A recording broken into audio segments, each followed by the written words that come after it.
You have the power to slow down or speed up your metabolism, but only if you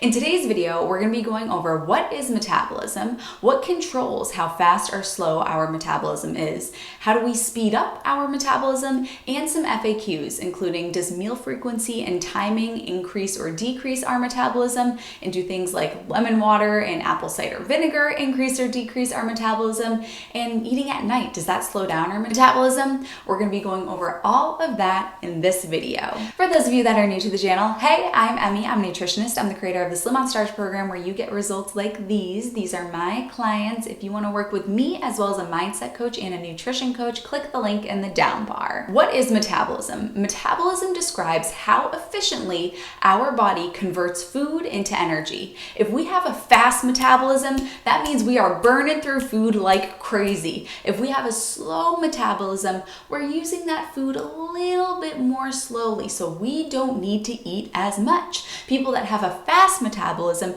have to eat a lot of food because they're just burning through it so quickly. In this video, I want us to remember one thing: control what you can, let go of what you can't. There are some things that have to do with our metabolism that we cannot control, like our height. Our height and our age, these things will influence our metabolism. We have no control over those. So those things, we're just gonna let those be. But the things that we can control, we are absolutely going to control them to help speed up our metabolism. Our metabolism is made up of a number of things. About 70 to 80% of our metabolism consists of our basal metabolic rate. Our basal metabolic rate is how many calories our bodies burn at rest when they're in a comatose state. So if you are laying in bed in a coma all day long, this is how many calories you would burn. Yes, our bodies burn calories without us doing anything. A huge misconception that people have is that they have to exercise in order to earn calories.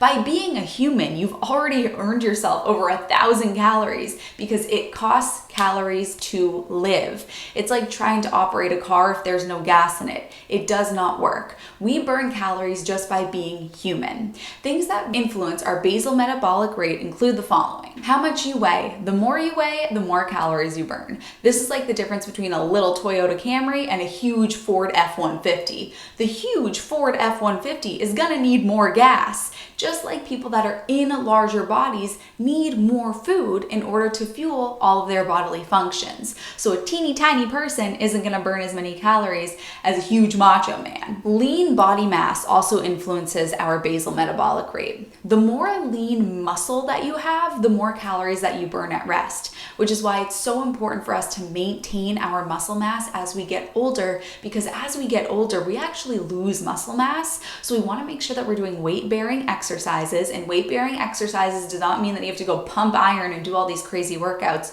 Walking is considered a weight-bearing exercise, and you can put on a weighted vest if you really want to pump it up a little bit, but we need to get in movement that allows us to maintain our muscle mass so that our metabolism doesn't get slower as the days go on and the years go on. So if you're getting older and thinking, oh my goodness, I'm losing muscle mass, how do I prevent this from happening? Start by getting in a daily walk to do some weight-bearing exercise to maintain that muscle mass. More muscle means faster metabolism. Faster metabolism means you can eat more food. How tall you are influences your metabolism. This one we can't really change, but the taller you are, the more surface area you have. The skin, which is the largest organ, is larger for people that are taller. They have more skin, and the more skin you have, the larger that organ is, the more calories you need for the upkeep of that vital organ. So you tall people, you are lucky. I'm right there in the middle at just barely 5'6". I'm not really 5'6". I'm like 5'5.5", but I like to tell, my license says I'm 5'6". But I do not fit in with the rest of my family who are like bean poles. So I'm right there with you guys. You know, I'm not the tallest person in the world, but hey, we can still increase our metabolism through the things I'm going to talk about a little bit later. Age influences our metabolism. We often hear as you get older, your metabolism gets slower.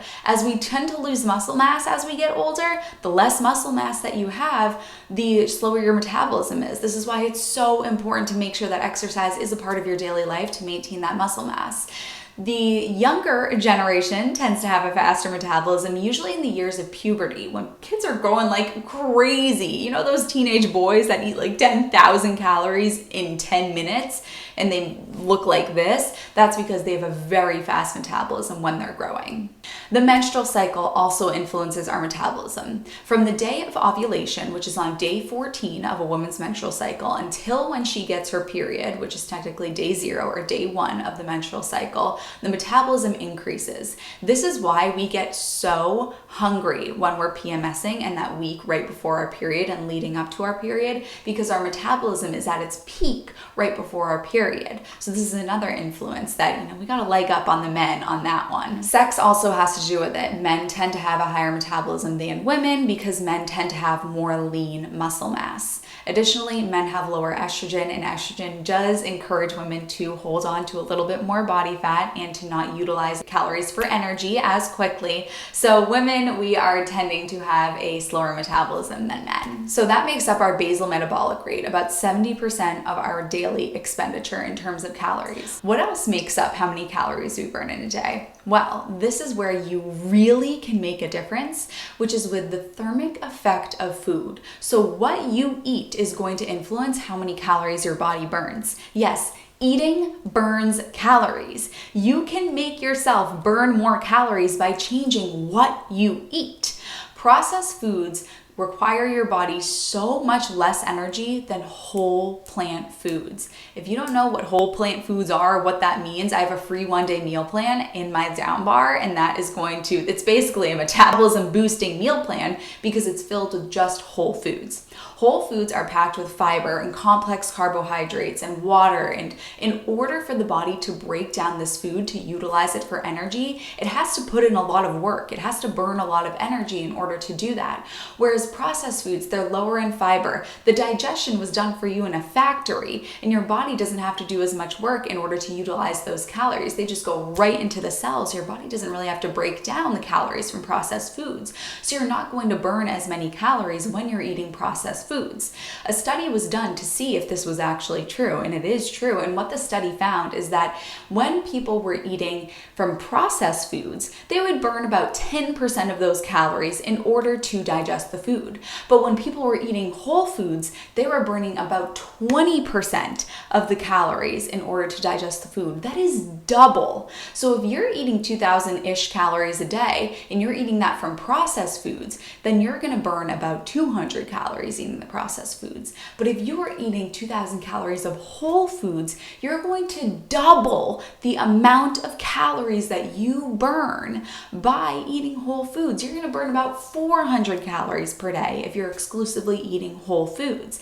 And that's just in one day. That adds up over time. If you're burning an extra 200 calories per day just by changing the what of what you're eating, you multiply that by 7, that's 1,400 calories in a week. You double that, that's about 3,000, a little shy of 3,000 in 2 weeks, and then a little shy of 6,000 calories in a month. You're burning an extra 6,000 calories in a month. You multiply that by 12 months in a year. Now I'm really testing my math. That's 72,000 extra calories a year that you are burning just from eating whole foods. Another thing that makes up how many calories we burn in a day is called NEAT, non-exercise activity thermogenesis. This is the calories that we burn when we're doing things like this. When I'm talking, I'm using my hands. When I was curling my hair today, I was putting up the wand and I was going like this. I'm gonna stand up and I'm gonna walk to my office after I finish filming this video.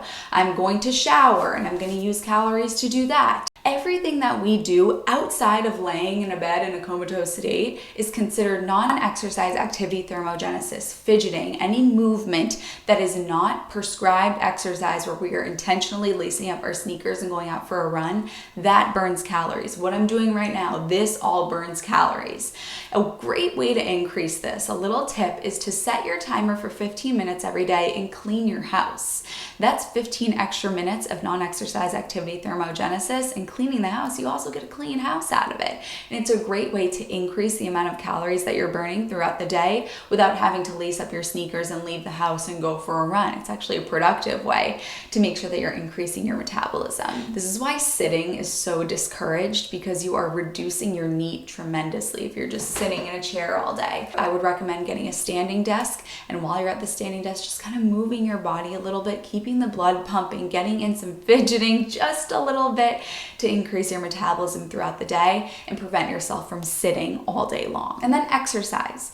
Exercise also is going to burn calories. Now, most people think that exercise is the only thing that burns calories, when the reality is that exercise only burns about 10 to 15% of the calories that we burn in an entire day. This means that you might only be burning 200, 300 calories from the boot camp that you're doing. So I'm sorry to inform you that you're not burning about 1,000 calories that is advertised from these workouts. You max out at about 10 to 15% of your body's daily expenditure. But it does have an effect, and I think that daily movement should be a part of everybody's healthy lifestyle. Whether it's going out for a walk, or it's doing a Zumba class, or a free workout that you find on YouTube, getting in that daily movement is wonderful for cardiovascular health, for mental health, emotional health, and it does boost your metabolism. You are burning extra calories from it. Of course, you can't outrun your fork, so it's not going to cause you to burn so many calories that the weight is falling off of you. The nutrition is the most important thing when it comes to weight loss, but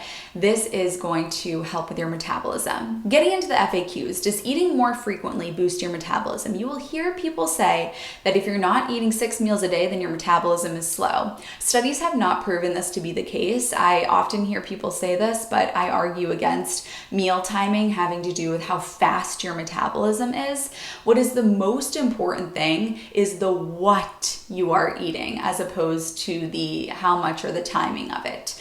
With the work that I've done with clients, the only time that I really ever encourage somebody to eat more often throughout the day is if they're struggling with overeating and undereating, a binge restrict cycle. In that case, it is better to be eating steadily throughout the day so that they're not letting themselves get so hungry and then overeating. That's going to make weight loss very difficult, and it's just not a pleasant habit to be in, the binge restrict cycle. But I don't prescribe it blindly because it's going to boost your metabolism. The most important thing is that you're honoring your body's hunger fullness cues. That is going to make for a fast metabolism, because then your body says, all right, we got a well-oiled machine here. I send her the hunger signal, she eats, we use the energy. Then when I need more energy, I send her the hunger signal, we get more energy. Once I've had enough, I say, okay, that's enough, and we keep this thing going. That is an efficient metabolism. And when you think about these teenage boys, for example, they're not eating because the clock is telling them to. They're eating huge amounts of food because their body's telling them that they need huge amounts of food.